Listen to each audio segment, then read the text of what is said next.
There is a darkness under our home, and I was never supposed to find it. The night I pulled up the floorboards, I didn't scream. I didn't call anyone. I didn't even cry. I just watched. Because beneath the polished wood, beneath the life I thought I knew, there was another life, perfectly built, perfectly maintained, perfectly hidden. And it didn't belong to me. It belonged to him, my husband. I remember the exact moment everything cracked. Not shattered, not exploded, just shifted. It was subtle, like a quiet betrayal that doesn't need noise to be devastating. He had been coming home late for months. Not unusual. He had a business, clients, meetings that stretched into midnight. At least that's what he told me. And I believed him. Because when someone lies well, you don't question the story.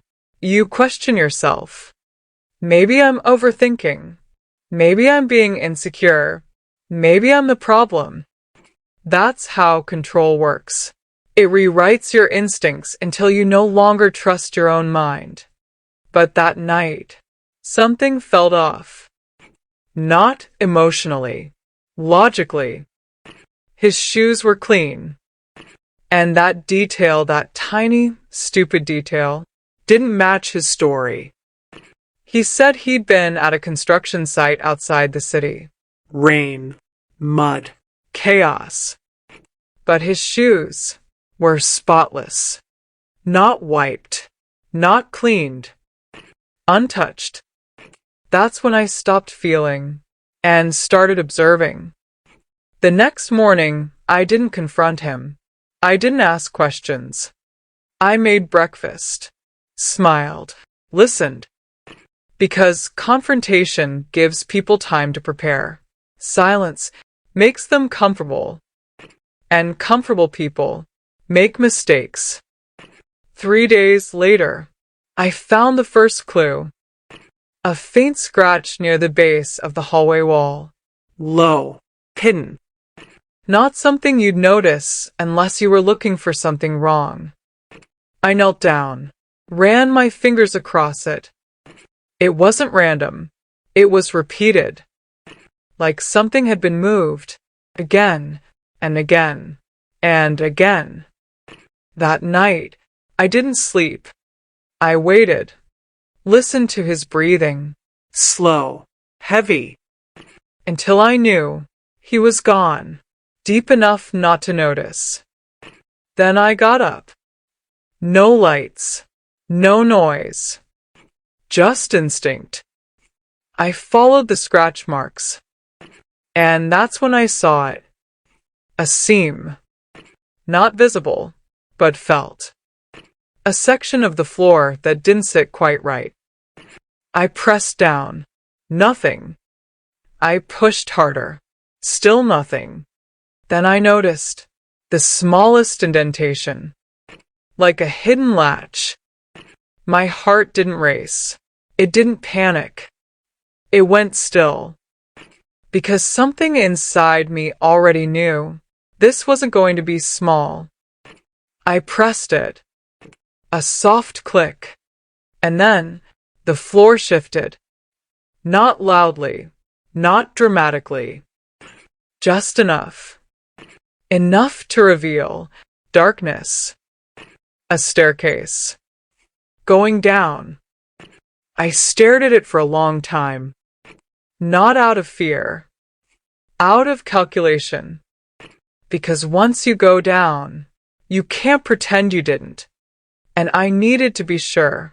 I was ready for whatever waited there. I grabbed my phone, turned on the flashlight, and stepped inside. The air changed immediately. Colder. Still. Like a place that wasn't meant to breathe. Each step felt deliberate, controlled, until I reached the bottom. And then I saw it. A living space. Not unfinished. Not temporary. Complete. A sofa.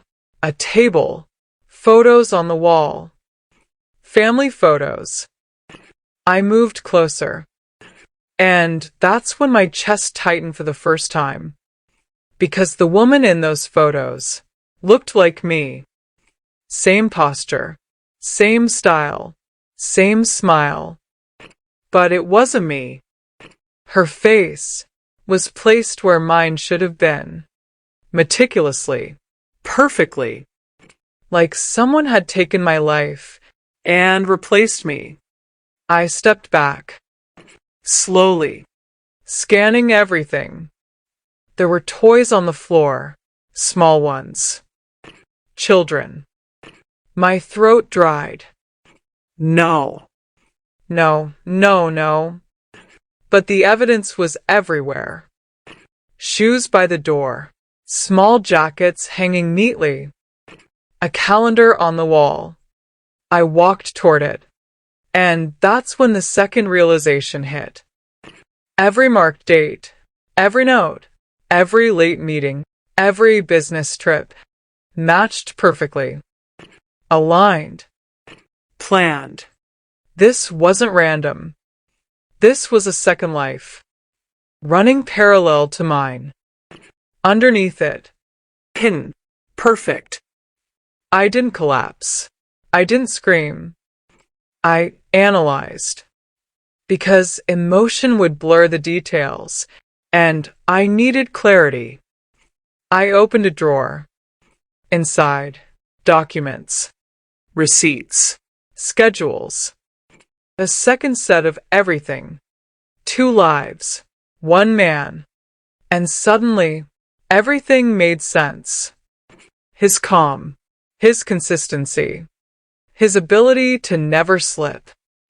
Because he wasn't juggling lies.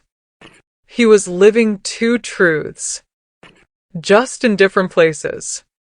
Above ground, I was his wife. Below, I was replaced. I don't know how long I stayed down there. Minutes. Hours. Time stopped meaning anything. Until I heard something. A faint vibration. Footsteps. Above. He was awake. Coming. I moved instantly. Back up the stairs. Silent. Precise. Closed the floor. Locked it. And returned to bed. By the time he entered the room, I was still, breathing slow, eyes closed. He stood there for a moment, watching me. I could feel it. That quiet inspection. Then he turned and walked away. That was the moment I knew he suspected something. Not everything, but enough. And that's when the real game began. The next morning, I acted normal, because panic would expose me. But inside, everything had changed. I wasn't his wife anymore. I was an observer, a strategist, and most importantly, I was patient.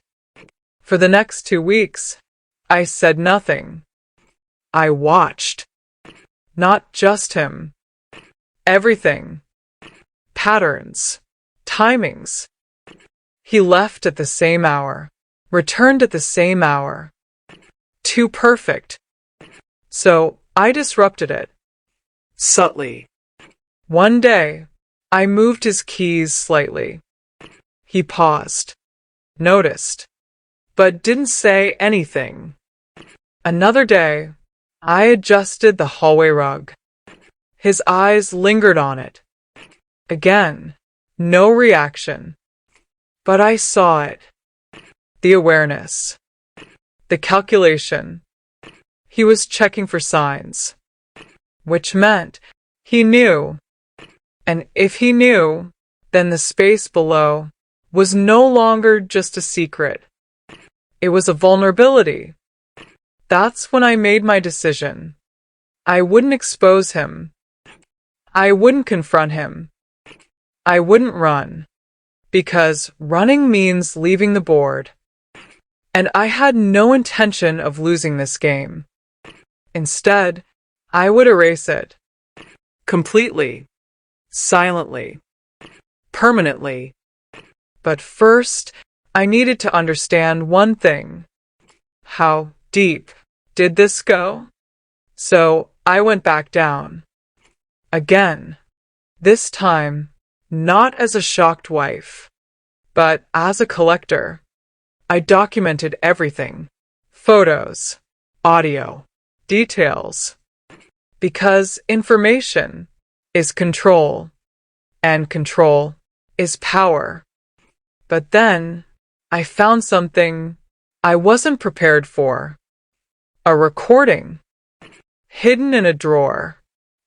I pressed play, and heard his voice. Calm, familiar. Everything is stable. She suspects nothing. Timeline remains intact. I froze. Because that wasn't about the woman downstairs. That was about me. And suddenly, the entire situation twisted. This wasn't just betrayal. This was design. And I was part of it. I stood there, in the middle of his hidden life, realizing something terrifying. I hadn't discovered his secret. I had walked into a plan that was already moving. And I was late. Very late. I slowly looked around again, but this time with new eyes. Because now, every detail meant something else. Every photo, every schedule, every carefully placed object. It wasn't just a second life. It was a controlled environment. And I wasn't the only one being managed. I closed my eyes for a second, then smiled. Because if he was playing a deeper game, then so would I. And unlike him, I didn't need 2 lives. I just needed one move. The right one. And as I walked back up those stairs, I already knew exactly how I was going to bury everything. Not with noise, not with chaos, but with silence. The kind of silence that erases entire worlds. Forever. I didn't sleep that night, but I stayed in bed. Still, breathing evenly, eyes closed. Because the moment you act too soon, you lose control. And I needed control more than I needed answers. By morning, I had already decided something most people wouldn't understand. I wasn't going to expose him. Not yet. Because exposure gives people a chance to explain, to twist, to survive. No, I wanted something else. I wanted him to feel safe. So safe that he would never see it coming. At breakfast, I poured his tea exactly the way he liked. 2 sugars. A slight stir, never too much. He watched me. Not directly, but I could feel it. That quiet scanning, like he was searching for something broken. But I gave him nothing. Just a soft smile. Long night? I asked. He nodded. Work. Of course. Work. That word had built an entire underground life. I tilted my head slightly, as if I was thinking. You should rest more, I said gently. You've been stretched thin lately. A pause. Subtle, but I caught it. Because he knew I never used that phrase. Stretched thin. It was deliberate. A seed. And I planted it carefully. He gave a small smile. I'm fine. But his eyes didn't agree. Good. That meant something inside him was already shifting. After he left, I didn't rush downstairs. I waited 2 hours, then 3, because patterns matter, and breaking them too early raises alarms. When I finally opened the floor again, I moved differently. Not curious, strategic. I brought gloves, a notebook, and something else he would never expect, a measuring tape. I started mapping everything. Every wall, every corner, every vent. Because this space wasn't just a secret. It was infrastructure. And infrastructure can be controlled. The vents caught my attention first. Small, barely noticeable, but essential. Air. Without it, nothing survives. I traced where they led.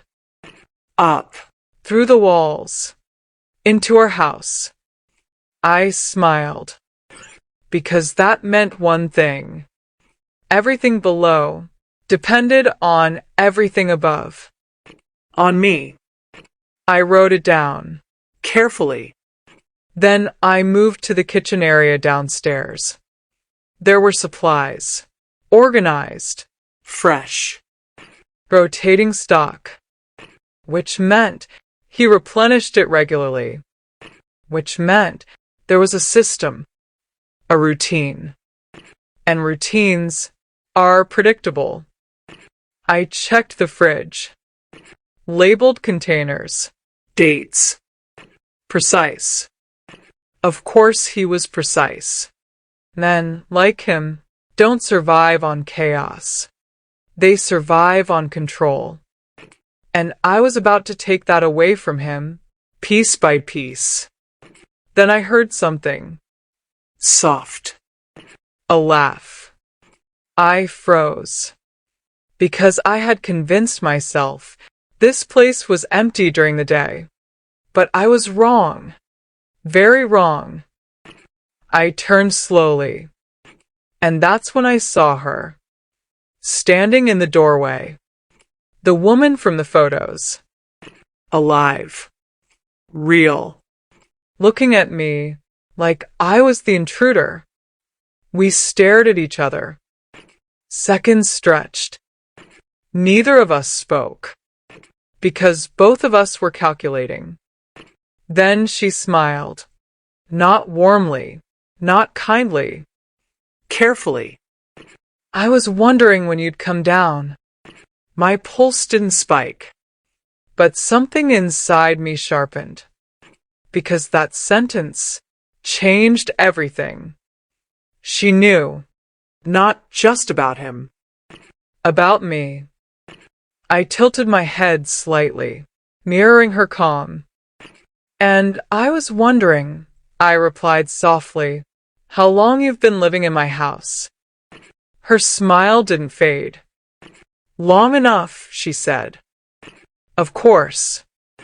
Answers without answers. She stepped closer, slow, measured. Just like me. I thought you'd be louder, she added, more emotional. I almost smiled. I thought you'd be hidden better. A flicker. There it was. The smallest crack in her composure. Good. That meant she wasn't as controlled as she wanted to appear. Sit, she said, gesturing toward the table. Not a request. A test. I sat. Because refusing would show resistance. And I wasn't ready to show my hand. She sat across from me. 2 women. Same space. Same man. Different roles. Or so it seemed. Up close, she looked even more like me. Not identical, but curated. As if someone had studied me and built a version designed to replace me. You've been observing him, she said calmly. Not a question. A statement. I nodded slightly. And you've been observing me, I replied. Another flicker. She leaned back. Not at first, she admitted, but recently, yes. So he had told her, or she had figured it out. Either way, this wasn't one-sided anymore. We were both aware, which made this dangerous, but also interesting. Do you love him? I asked, straight, clean, because emotional questions reveal more than logical ones. She didn't answer immediately.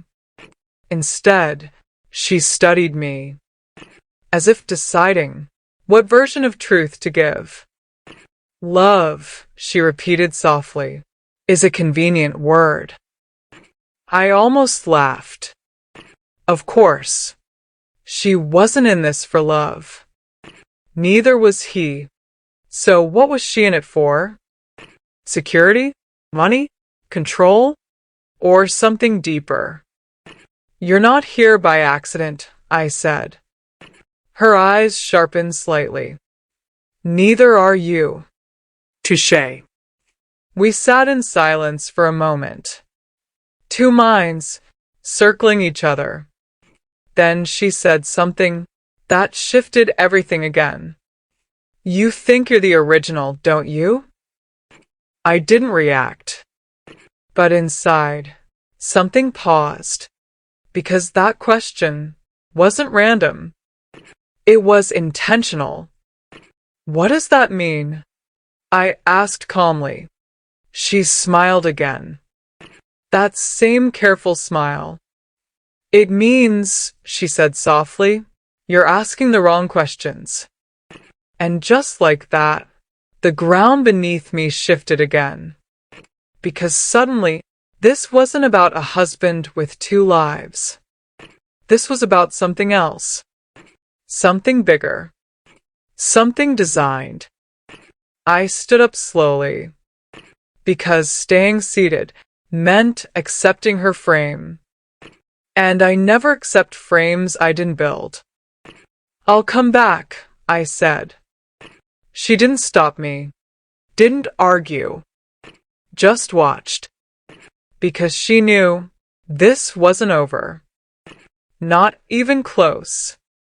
As I walked back up the stairs, my mind wasn't racing. It was aligning. Pieces, patterns, possibilities. Because now I had two opponents.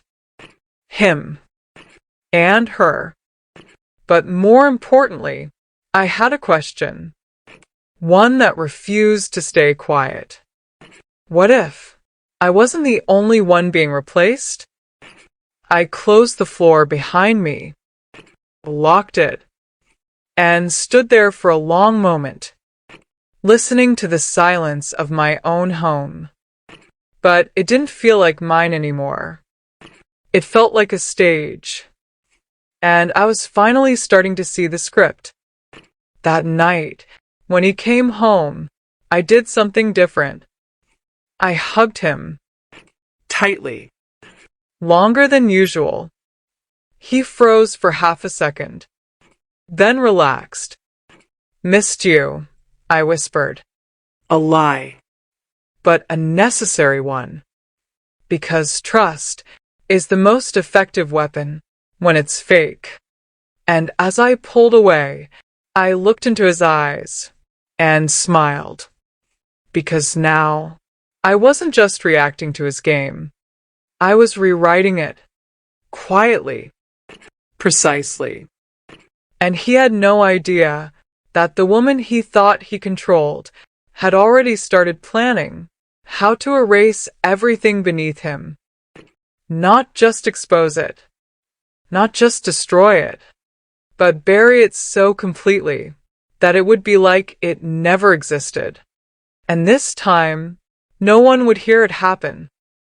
That night, I didn't confront him. I studied him.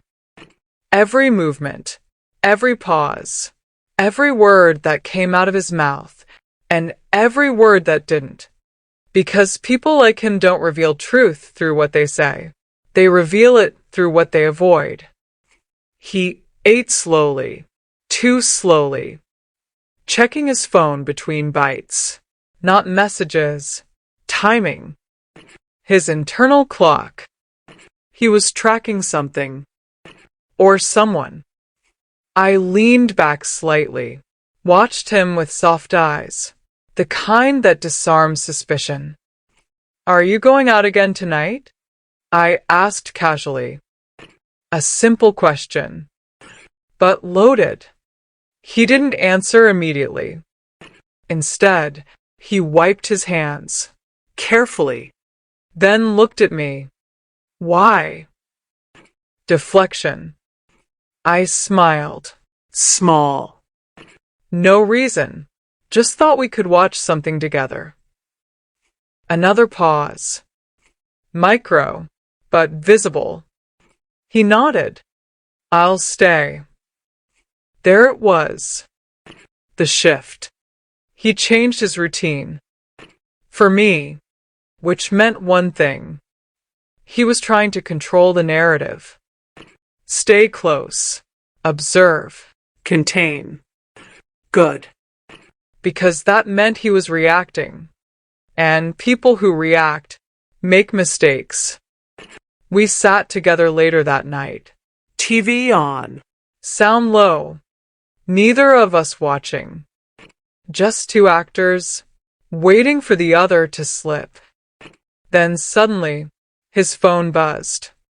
Once. Short. But I felt it. His body stiffened. Just slightly. He didn't check it immediately.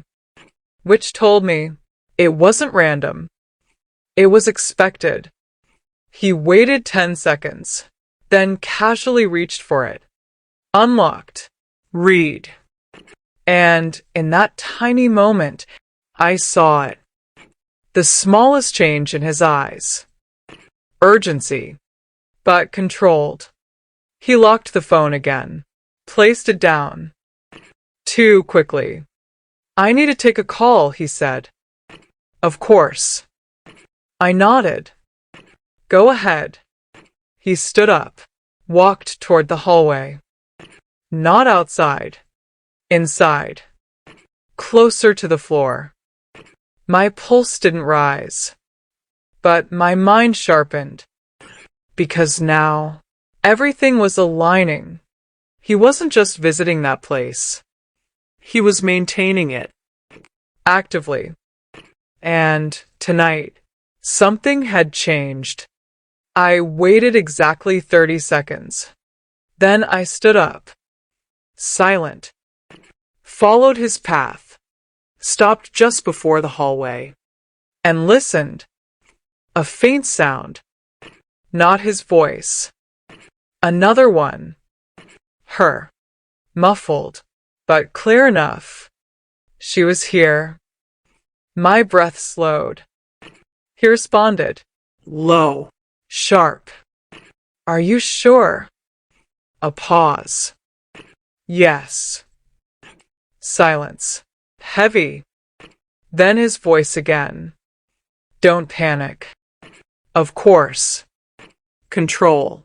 Always control. I'll handle it. That sentence wasn't comforting. It was strategic. Because now, I wasn't just a wife. I was a problem. And problems get solved. I stepped back quietly. Returned to the couch. Sat down. By the time he came back, I was exactly where he left me. Calm. Still. Unaware. Or, at least, that's what he believed. Everything okay? I asked. He nodded. Work. Again. Work. The most convenient lie in the world. I smiled softly. You should get some rest. He studied me for a second. Longer than usual. Because something felt off to him. He just didn't know what. Yet. That night, He didn't sleep deeply. I could tell.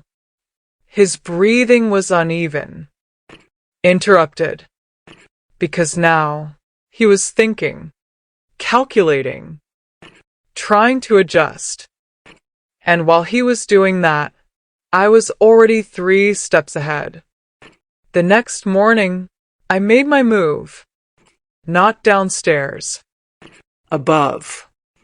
I called a contractor. Simple request. Ventilation issues, I said. Airflow feels blocked. He agreed to come by. Same day. I didn't inform my husband. Of course not. Surprises reveal truth faster than questions. When the contractor arrived, I walked him through the house, pointed out the vents, the layout.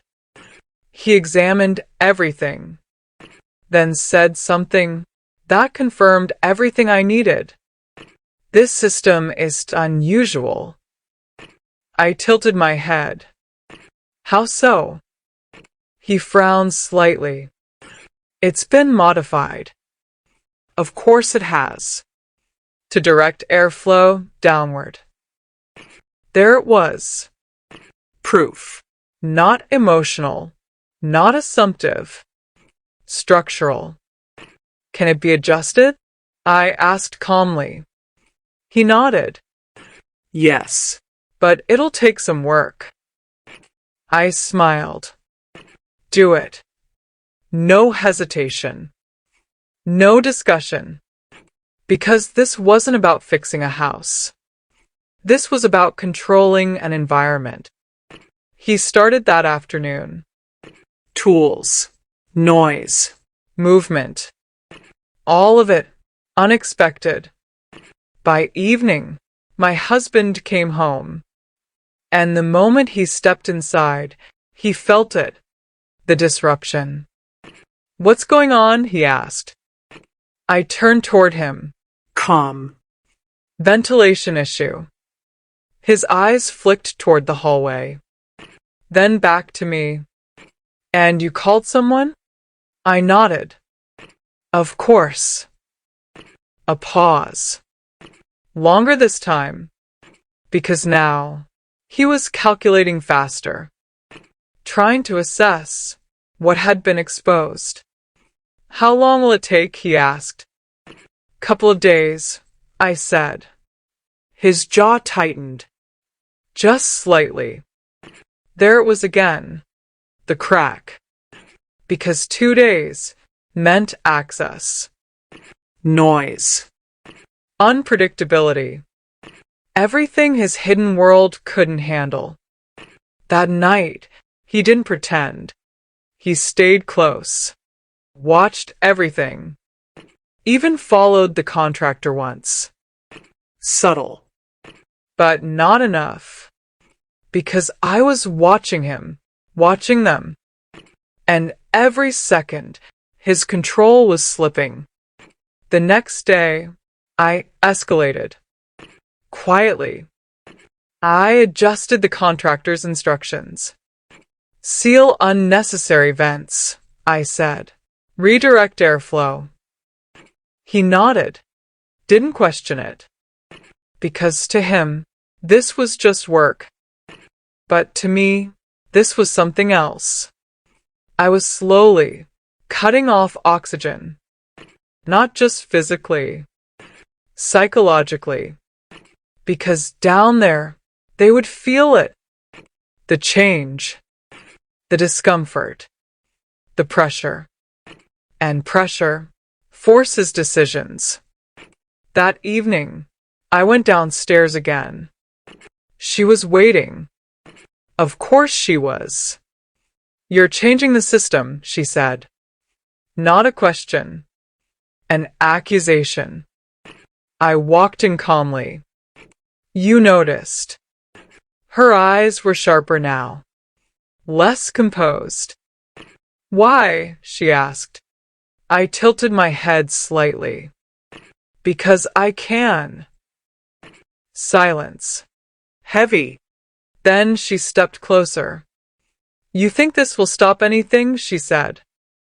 I smiled. No. A pause. Then I leaned in slightly. But it will reveal everything. Her expression shifted. Just enough. Because she understood. This wasn't about destroying the space. This was about forcing movement. Forcing mistakes. Forcing truth. And as I turned to leave, she said something that followed me all the way upstairs. You still don't know who built this. I stopped. Just for a second. Not enough to show hesitation, but enough to feel it. Because that sentence didn't include him. It separated him. And suddenly, the game expanded again. Because maybe he wasn't the only one controlling things. Maybe he wasn't even the one at the top. I walked back into my house, closed the floor, and stood there, smiling softly. Because now, this wasn't just revenge. This was discovery. And the deeper I went, the more I realized something chilling. I wasn't uncovering his secret. I was stepping into something that had been built long before me. And I had just triggered it. The room was still loud, but in my head, everything went quiet. Because the moment she said, "You still don't know who built this," something inside me shifted. Not fear. Recognition. Because I had been treating this like a betrayal between two people. But this felt structured. Designed. And if something is designed, then someone else is behind it. That realization didn't break me. It refined me. Because now, I wasn't just playing against my husband. I was playing against a system. And systems always leave patterns. That night, I didn't go downstairs again. I didn't confront him. I didn't even observe. I withdrew. Emotionally, silently. Because when you're inside a system, you can't study it properly. You have to step outside it. So, I did something unexpected. I left. Not dramatically. Not permanently. Just enough. I'm visiting my aunt for a few days, I told him. He looked surprised. Of course he did. Because I had never done that before. Is everything okay? He asked. I smiled softly. Just need a break. A lie. But a useful one. Because distance creates exposure. He nodded slowly. All right. But his eyes followed me longer than usual. Because now, he was uncertain. And uncertainty is the beginning of collapse. I packed light. Left the house. But I didn't go to my aunt. Of course not. I checked into a small hotel across town. Anonymous. Quiet. A place where I could think without being watched. Or so I believed. The first thing I did was lay everything out. Photos. Notes. Recordings. Every detail I had collected. And I started connecting them. Not emotionally. Logically. Dates. Timelines. Patterns. Because emotion distorts. But patterns never lie. That's when I noticed something that made my stomach tighten. The dates didn't just align with his schedule. They aligned with something else. Events. Large ones. Business launches. Legal filings. Property transfers. Everything important happened when he was away. And every time he was downstairs, which meant that space wasn't just a second home. It was an operations center. Controlled, hidden, strategic. And suddenly, his role became clear. He wasn't just living two lives. He was managing something. Something bigger than both of us. I leaned back slowly. Because now, I had to ask the right question. Not why did he do this? But who benefits from this? And the answer wasn't simple. So I dug deeper. I replayed the recording again. The timeline remains intact. Timeline. That word again. Everything about this was structured around time. Events, movements, replacements.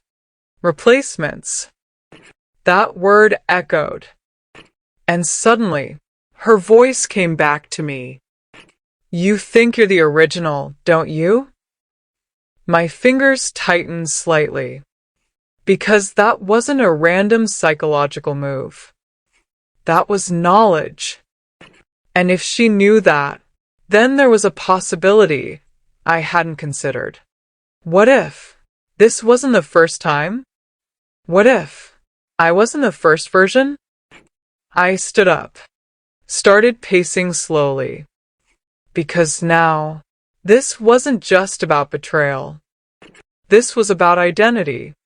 And identity can be rewritten. If someone has enough control, enough time, enough resources. I stopped. Because a new thought entered. Sharp, cold. What if the woman downstairs wasn't a replacement?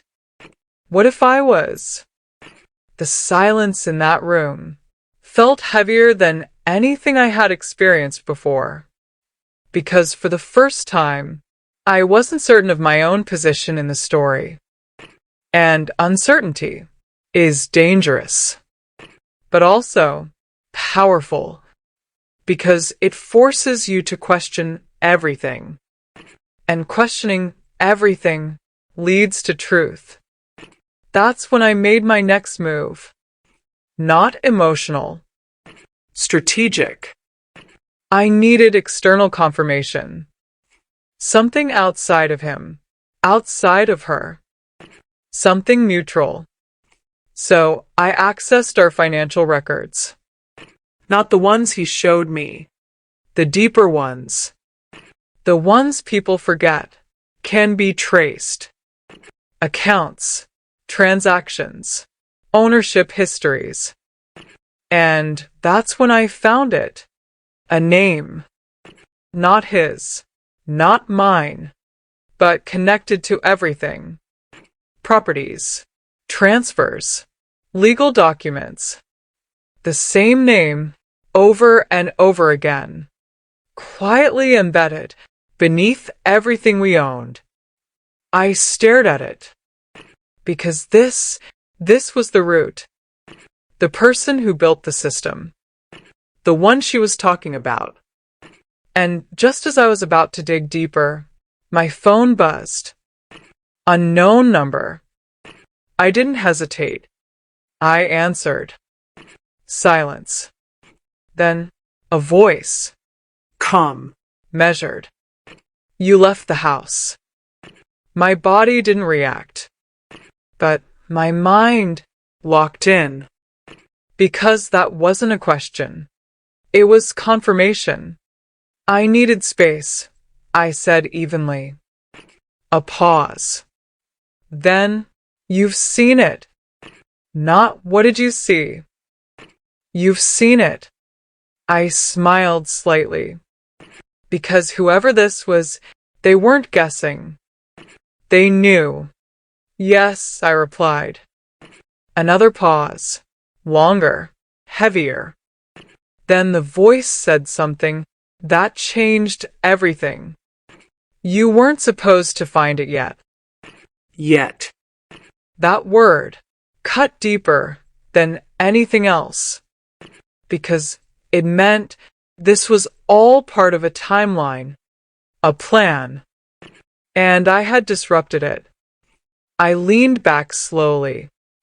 Then maybe your plan wasn't as perfect as you thought. Silence. Then a quiet chuckle. Or maybe the voice said softly, "You're exactly where you're supposed to be." The line went dead. I stared at the phone, because now everything had flipped again. I wasn't just uncovering something. I was inside it, a piece of it, and someone was watching me move. I closed my eyes for a moment, then smiled, because if they were watching, that meant one thing. They were invested. And if they were invested, they could be exposed. I picked my notes again, looked at the name, because now this wasn't just about revenge. This was about control. And I was about to take it from the very top. But first, I needed to go back. Not as a victim, not as a wife, but as something else entirely. A variable they didn't predict. Because whatever this system was, it had one flaw. It assumed I would react like everyone else. But I don't. I never did. And as I packed my things, ready to return, I realized something that made me smile, for the first time in days. They thought they built the perfect structure. But they forgot one thing. Even the most controlled systems collapse when the wrong person learns how they work. And I had just learned everything. Or, at least, enough to start breaking it. But what I didn't know yet, what none of them expected, was what I was about to discover when I went back down those stairs again. Because this time, I wasn't going alone. I didn't rush back. Rushing is panic, and panic is predictable. I returned the next evening. Not during daylight, not when everything is visible, but when shadows start blending with truth. The house looked the same. Perfect. Still. Like nothing had ever existed beneath it. Like I had imagined everything. I unlocked the door, stepped inside. The air felt different. Not physically. Intentionally. He was home. I could feel it. That quiet tension in a space where someone is waiting, not relaxing. Back already, his voice came from the living room. Calm. Measured. Like always. I placed my bag down slowly. "Miss my own bed," I replied. A soft lie. I walked toward him. And there he was. Exactly as I left him. Except not quite. His posture was different. Less relaxed. More alert. Good. That meant he had felt the shift. "How was your trip?" he asked. I sat down across from him. Quiet. We held eye contact for a moment. Longer than usual. Because now we both knew. Not everything, but enough. "I had someone come in while you were gone," he said suddenly. There it was. The countermove. I tilted my head slightly. "Oh." He nodded. "To check the system." The system. Not the house. Not the vents. The system. Interesting. And I asked softly. His eyes didn't leave mine. "Everything is functioning." Of course it is. Because whatever this was, it wasn't fragile. It was designed to withstand disruption. But that didn't mean it couldn't be manipulated. I smiled faintly. Good. A pause. Then he leaned forward slightly. You've been different. Not an accusation. An observation. I mirrored his movement. Have I? He studied me. Yes. Silence stretched between us. Heavy. Measured. Then I broke it. I think I've just been paying attention. That sentence landed exactly where I wanted it to. Because attention is the one thing people like him fear. He leaned back slowly. Is there something you want to ask me? There it was. The invitation. The trap. Because if I asked, he would control the answer. So I didn't. No, I said calmly. And that unsettled him more than any question ever could. Because silence forces imagination, and imagination creates fear. That night, we didn't pretend. We didn't act normal. We coexisted. Two aware minds, waiting for the other to make the wrong move. But I wasn't waiting anymore. I was executing. Around midnight, I got up, slow, silent, and walked toward the hallway. He didn't follow, but I knew he wasn't asleep. I opened the floor. The click sounded louder than before. Or maybe I was just more aware now. I stepped down, and this time I didn't hesitate. She was there, waiting. But she wasn't alone. And that was new. A man stood beside her. Older. Calm. Watching me like he had been expecting this moment for a very long time. I stopped halfway down the stairs. Because something about him felt familiar. Not his face. His presence. Like a memory I couldn't place. You brought someone, I said softly. She smiled. No, she replied. You did. My eyes shifted slightly. Because I understood what she meant. Not physically, but strategically.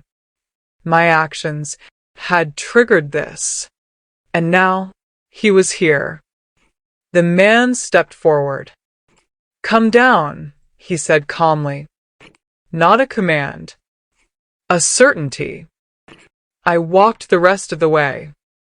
Because at this point, fear was useless. Only clarity mattered. Up close, his features were sharper. Older, but precise. Controlled. Just like everything else. You've been asking the right questions, he said. I didn't respond. Because people like him talk more when you don't interrupt. And yet, he continued, you're still missing the most important one. I tilted my head slightly. And what's that? He smiled. Not warmly, but knowingly. Who are you in all of this? Silence.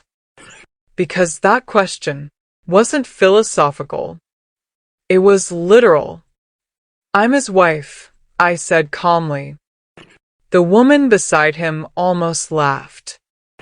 No, she said softly. You're the current version. The word hit differently this time. Not as a suggestion. As a statement. My expression didn't change. But inside, everything aligned. Because now, the pieces fit. The timelines, the replacements, the structure. This wasn't just one hidden life. This was a cycle. And I was part of it. Version of what? I asked. The man stepped closer. Of a system that refines itself, he said. Refines. Like I was something being improved. adjusted, replaced. When a version becomes unstable, he continued, it is replaced. Unstable. That word again. The same one Ion used. Which meant he wasn't the creator. He was following instructions. And who decides that? I asked. The man didn't hesitate. I do. There it was. The architect. The one behind everything. I looked at him carefully. Because now, this wasn't about emotion. This was about hierarchy. And he was at the top. So what am I? I asked quietly. He studied me. Longer than anyone else had. An anomaly, he said finally. A pause. Then he added, for now. I smiled. Because anomalies aren't controlled. They break systems. And what happens to anomalies? I asked. The woman answered this time. They're corrected. Of course. Everything in this place was about correction. Control. Perfection. But perfection has a weakness. It can adapt to unpredictability. And that was me. I took a slow step forward, closing the distance. Not aggressively, but deliberately. You made one mistake, I said softly. The man raised an eyebrow. Oh. I nodded. You assumed I'd react. Silence. Because that sentence carried weight. Real weight. But I didn't. I continued. I observed. Another step. I learned. And one more. And now. I stopped right in front of him. I'm not part of your system anymore. For the first time, his expression shifted. Just slightly. Because that wasn't defiance. That was certainty. And certainty disrupts control. You don't get to decide that, he said calmly. I smiled. I already did. And then I did something none of them expected. I turned around and walked back up the stairs. Because power isn't proven by staying in control. It's proven by walking away from it. But as I reached the top, his voice followed me. You think leaving ends this? I didn't turn. No, I said softly. A pause. Then I added, it starts it. And as I closed the floor above them, sealed the entrance, and stood there in the silence of my house, I realized something they hadn't. They thought I was trying to escape the system. But I wasn't. I was about to erase it. Completely. From the inside out. And this time, they wouldn't see it coming. Because the moment they labeled me an anomaly, they stopped treating me like a threat. And that was their biggest mistake. I didn't start immediately.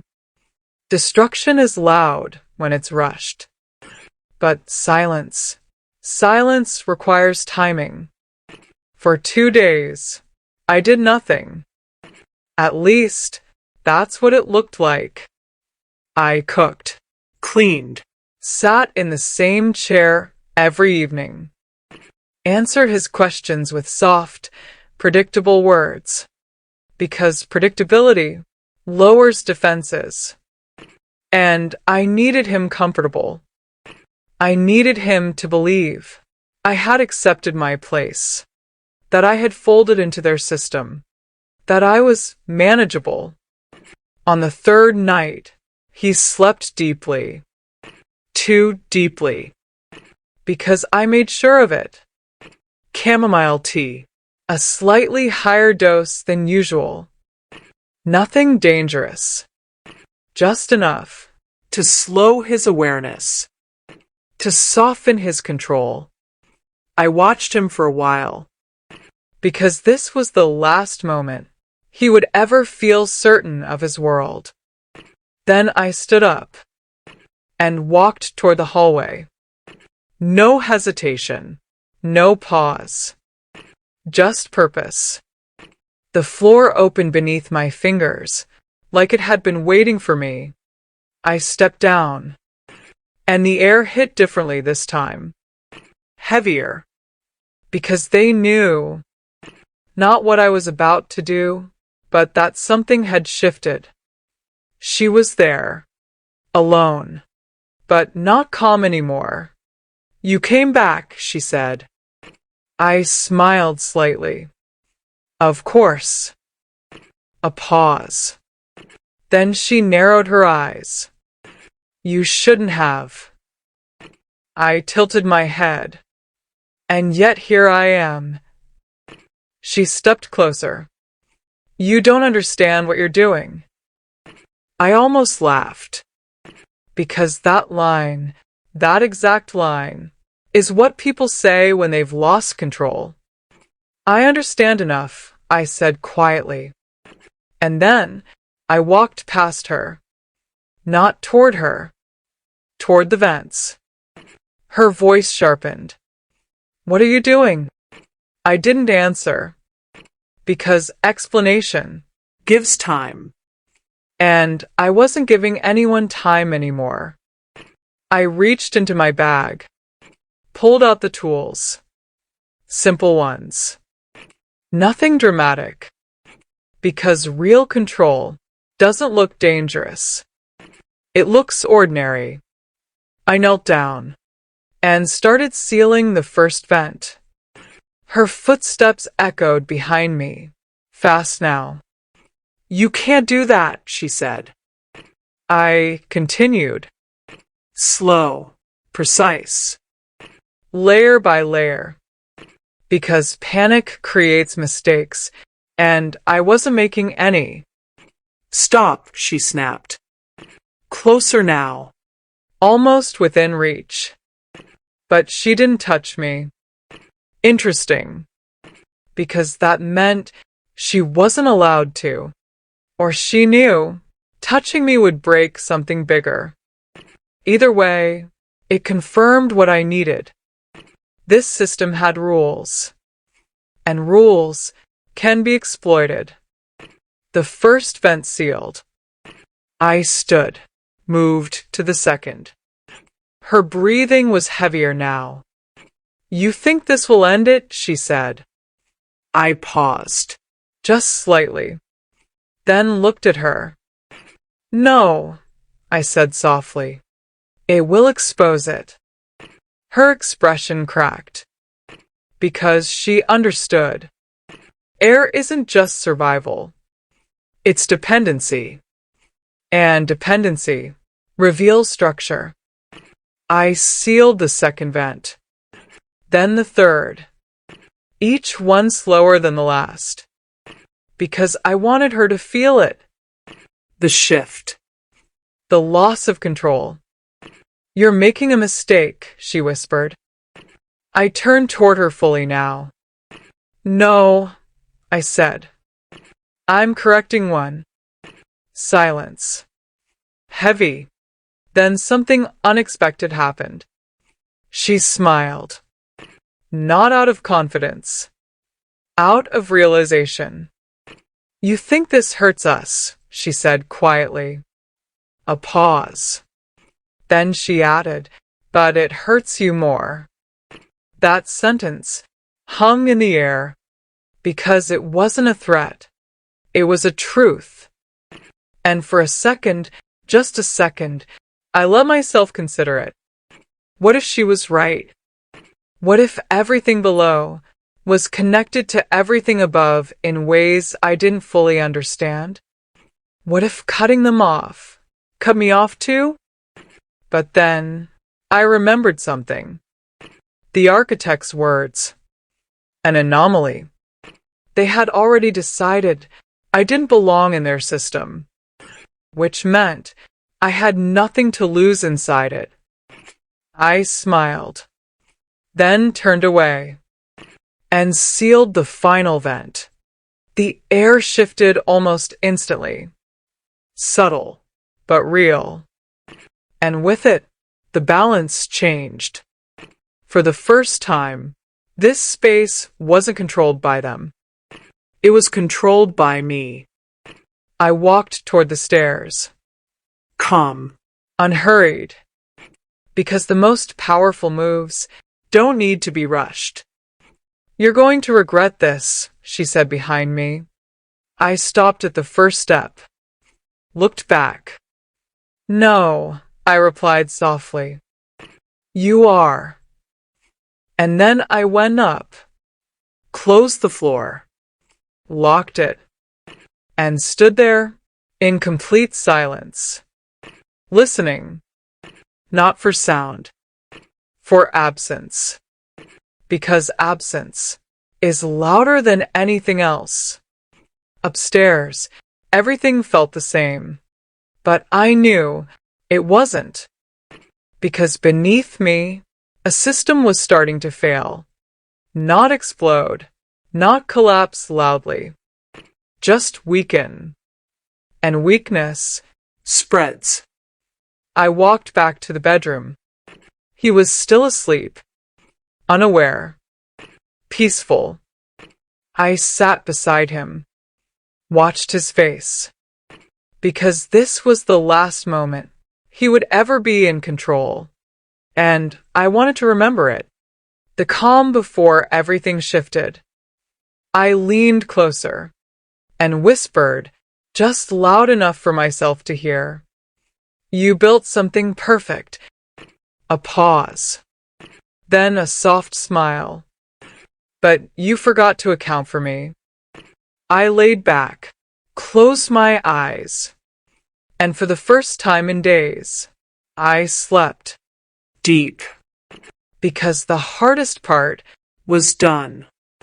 Or, at least, that's what I thought.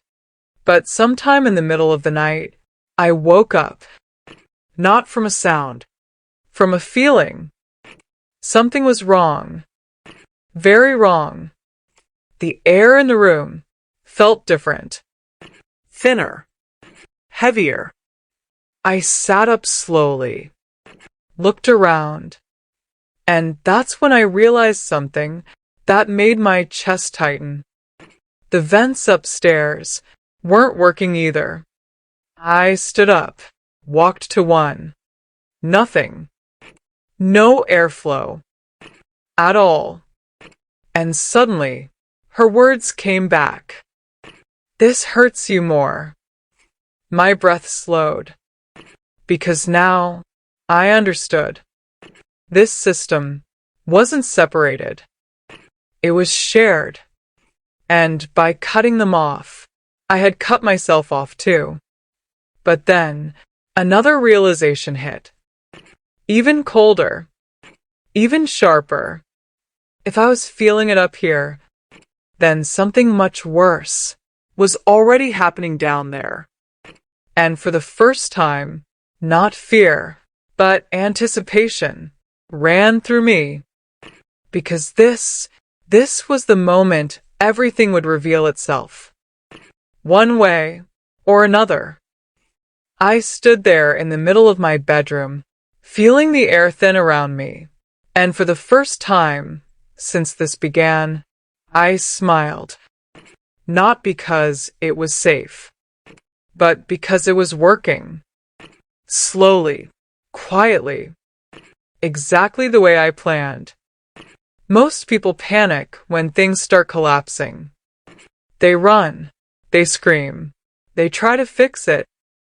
But systems like this? They don't break loudly. They reveal themselves under pressure. And I had just applied the perfect amount.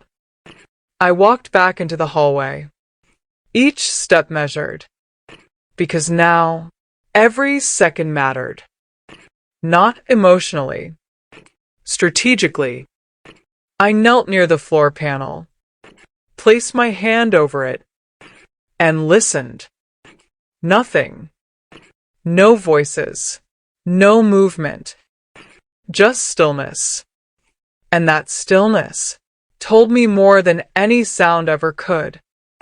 They were reacting, adjusting, trying to regain control. But they couldn't, because control requires preparation, and I had removed their time. I opened the floor. Slowly. The air that rose from below was heavier now. Stagnant. But not dead. Not yet. I stepped down.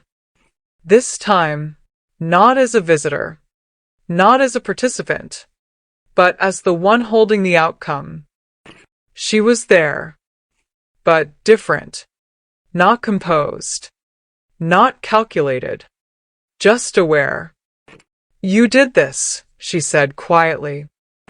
I didn't respond, because confirmation was unnecessary. The man wasn't there, and that was the first real crack. Where is he? I asked calmly. She hesitated. A mistake. He left, she said. I tilted my head slightly. No, I replied. He moved. Because men like him don't leave chaos. They relocate control. Her silence confirmed it. Good. That meant one thing. He had shifted to another layer. Another space. Another version of this system. Which also meant this place was no longer essential. I walked further inside. Looked around one last time. The photos. The furniture. The carefully constructed illusion. It all felt smaller now. Less powerful. Because once you understand something, it loses its ability to control you. You think you won, she said softly. I turned to her. No, I said. I changed the game. A pause. Then I stepped closer. Close enough for her to feel it. Tell me something, I added. Her eyes didn't leave mine. When they replace you, I let the silence stretch. Do they let you see it happen? That question broke something in her. Not visibly, but internally. Because now, she wasn't part of the system anymore. She was just another version, waiting to be removed. I turned away. Because I had what I needed. Clarity. And clarity is the most dangerous weapon of all. I went back upstairs. Closed the floor. But this time, I didn't just lock it. I sealed it. Permanently. Concrete. Layer by layer. Not rushed. Not emotional. Precise. Because this wasn't destruction. This was erasure. And as the final layer settled, I stood there in complete silence. No movement below. No system. No hidden life. Just absence. The kind that can't be reversed. I cleaned everything. Removed every trace. Every tool. Every mark. Because control isn't just about what you do. It's about what you leave behind. And I left nothing. When he came home that evening, he paused at the door. Just for a second. Because something felt different. Not visible, but undeniable. Something changed, he said slowly. I smiled. Soft, calm. Did it? I replied. His eyes moved toward the hallway. Then back to me. What did you do? There it was. Not anger, not panic, recognition. He knew, not everything, but enough. I walked closer, stopped right in front of him, and for the first time, I didn't hide anything. I removed what didn't belong to me, I said quietly. Silence. Heavy, because that sentence carried more truth than he was ready to face. You think this ends it? He asked. I tilted my head slightly. No, I said. It exposes it. A pause. Then I leaned in just enough for only him to hear. You're not the only one who knows how to build systems. His expression changed. Subtle, but real, because now he understood something he hadn't before. I wasn't reacting anymore. I was operating. And as I stepped back, I saw it. The exact moment his certainty cracked, because for the first time, he wasn't in control of the outcome. I turned away, walked toward the living room, sat down, calm, still, and let the silence settle between us. Because silence is where power lives. Days passed, then weeks. Nothing returned. No sounds, no signs, no hidden life. Just one reality. Mine. But something else changed too. He changed. Subtly. Watching more. Speaking less. Because now, he was the one observing. Trying to understand what I had done. What I knew. And how far I was willing to go. Good. Let him wonder. Let him question. Because uncertainty is the slowest form of control. One night, he finally asked, "Was it worth it?" I looked at him. Really looked. And for a moment, I almost answered honestly. But honesty is a luxury in games like this. So I smiled, soft, unreadable, and said, I didn't do it for worth. A pause. Then I added, I did it for permanence.